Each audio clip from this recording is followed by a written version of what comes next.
Ran out of bottled water. We ran out. Sorry. That's all right. But it's good. I It's got take some it. ice in I it. appreciate it. It's wet.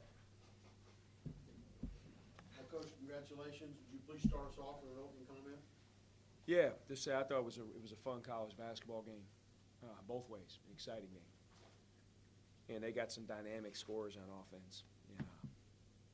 They were on pace to about 190 points first 5 minutes. But we settled in. I thought we played the same way on offense really for 40 minutes. Defensively, what we were trying to do was relatively complex on a short turnaround, and we made a fair amount of mistakes early in the game. He hit some really hard shots, combined with we made some self-inflicted wounds. And I thought after about 12 or 14 minutes of the game, we started to settle in and defend a lot better for the final 25 minutes. And that was the difference in the game to me, 24% from the field, 31% from three in the second half. That was the difference in the game. Those two guards combined for 43 shot attempts. Does that make it easier or harder to guard them?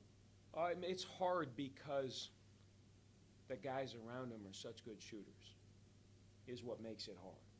If those other guys couldn't shoot it, it would be easy.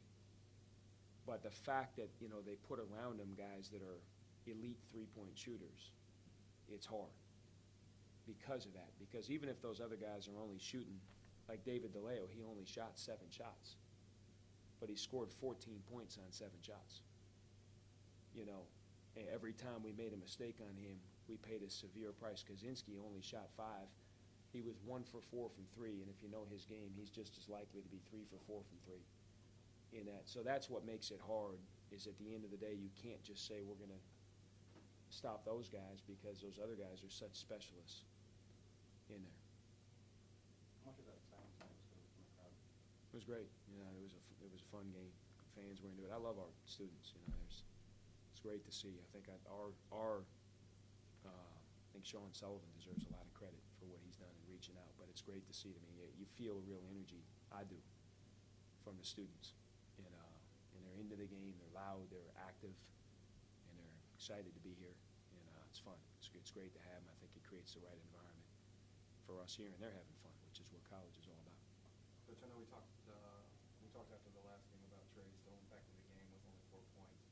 But tonight, he was aggressive, calling for it, and scoring well, shooting well. So do you appreciate seeing him being able to kind of do it both ways? Yeah, he's done a lot of really good things. We try to make diving on the floor a bigger deal, and he probably has 5 loose balls in the last 2 games, getting on the floor, and he's doing it at 6'10", 240. That's a long way to fall, and he's a really fun kid to coach. Whatever you ask him to work on, he's just going to go over there and work on it until he gets it right. He just does the right stuff, gets better. Keene didn't have a blue for about 15 minutes in the second half. What do you guys do to slow him down? I thought our defense got better, and I thought he wore out. I thought he started to wear down. He didn't sub him, and you could hear our guys saying as the game went on, he's getting tired, he's getting tired. They started using Braylon Racing more, kind of setting him off the ball, and they go back and forth between those 2 guys, but that's a lot of minutes to play for them. And it's not like this was a slow game. This was a fast game, and they're playing 40 minutes. There's a big difference. I think he might have had 1 foot in the Cardinal logo on one of his shots in the first half. Some of his shots early on were a little alarming. And by the way, they said it was a game-time decision. They weren't sure if he was going to play. And I was like, I think he's fine. Were you worried early on? You see him shooting like that. Worried that you could keep it going? I just say to our team that, we can't control that. What are you going to do? Just what I was much more concerned about was Jeremy Tyler turning the ball over, not getting back on defense, forcing Franco to pick up Braylon Racing at the top of the key and shooting a 3, or Tajay running to his man when the opening was on the weak side. A couple times we plugged on the wrong guys, pick and rolls. We got our pick and roll coverage wrong. We gave up an offensive rebound that led to a 3. That was my message to them in the huddles is we have to clean up our mess. He's going to hit some tough ones, and if he hits 20 of them, we're not going to win. But he's not likely to do that. Only Kent State does something that happens once every 37,500 times. The kind of other side of them shooting that much from deep, I think they had 10 points in the paint. To your guys' 40? Yeah. 44. So, just to be able to control the game, despite that crazy tempo, get it inside, how important is that for you? It was really important. I thought we played the game. I thought for most of the game, beginning of the second half, we started to walk it up, and then they shot so many free throws in the second half, we were kind of forced to walk it up a little bit. But we were trying to get fast into our offense and play inside out. It was really that simple. And we didn't want to get caught up in, are they going matchup zone, are they man-to-man, are they this or that? At the end of the day, it doesn't really matter. If the guy's open in the post, throw it to him. If they double team, throw it out. That was really what we were trying to think of on offense and letting those guys play and not try to control the game from the sideline because, to me, that plays to their strengths. I know Central and Buffalo aren't two teams that force a ton of turnovers, but it's 2 games in a row where you guys have really been able to limit yourselves in that category, and obviously you put up 90 in each game. Can this be like a turning point for you guys as far as taking care of the ball, or is it still a game-by-game thing? I hope so. I mean, we've tried to really identify where a lot of them are coming from and communicate that to the team and trying to get better at not turning it over. I mean, too many of our turnovers come in the first 3 to 5 seconds of the shot clock. There's no excuse for that. And that's one of the things we're trying to clean up is just being more, like they jammed an outlet today and Tajay didn't throw it to him. We're just trying to clean up some of those things for us where it's almost like when we get the ball sometimes we're so fast, so rushed to get in transition. And that's one area we have gotten a little bit better at. Knock on wood. What about the game? Is it a secret to market defense? You guys see your team improving in that?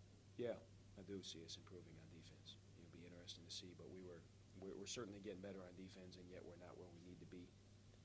I thought, Taylor had a couple of fouls. He was really amped up before the game. I think the challenge of guarding the nation's leading scorer got, I could see him amped up, and I thought he had a couple of kind of over-aggressive fouls.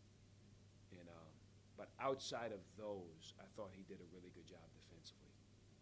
And I think he, to me, has really improved defensively in the last couple weeks. And that's a big part for us because, last year Niall had a lot of issues, but one of the things Niall was really good was a great defender. And he was a great communicator. He was a great team guy. We've missed that part. And so Taylor needs to step up in that area, and he has been stepping up in that area. I think so, and then his practice habits, I think, are getting better, which is where you learn how to play defense. You can't just show up on game day and think it's going to be there. It's not. It's getting the right reps every day, and he's started to move in the right direction and understanding that he's got to do that part right, and he can't just show up on Saturday and expect to defend. And I think he's got a much better understanding of that right now than he would have had 4 or 5 weeks ago. You mentioned you're starting to guard better, and obviously offensively you've been efficient the last couple of games. Is defensive rebounding still the biggest Achilles heel in your Yeah. mind? And if so, how do you try to take steps to improve that? What we haven't been able to me, most of I'll have to watch the film to really see it in this game, but we've had a tough time getting our guards to block out. And sometimes we find them, they're leaking out, and sometimes we find them, they're running in. And our big guys are rebounding the ball well. And Trey, 8 defensive rebounds, Tajay, those guys are among the nation's best defensive rebounders per minute played. We're not getting enough rebounds from the 1, 2, and the 3 on defense. And that's the area to me we have to get better at. But I thought tonight that was a big story in the game. I mean, if you would have told me second chance points, Central would have 11 and we would have 10, I would have said we're in trouble. Because that's the worst thing they do. And I would have said that's a bad sign. And unfortunately, we were able to overcome it. This rebounding margins is completely misleading because of the percentages, When you're guarding a guy like Keene, do you have to change your rotation a little bit since you're expending so much energy, especially when you started on fire so early? I don't think because we always play a lot of guys, not necessarily. Because we always do it. And we had to change some things schematically, for sure, because of who he is. But we tried to keep Taylor, Francis, and Jeremy. We didn't play Sean as many minutes tonight, or Ryan. We really tried to keep one of those guys on the court. But we wanted to keep, because those 2 guys are so unique, we wanted to keep Francis, Jeremy, and Taylor in the game at the 1 and the 2, the lion's share of the game, because defensively they gave us the best chance in there. thanks so much. All right, thanks, Appreciate guys. you coming Yep. up. Congratulations. My pleasure, appreciate it. Good luck. Thank you. Thanks.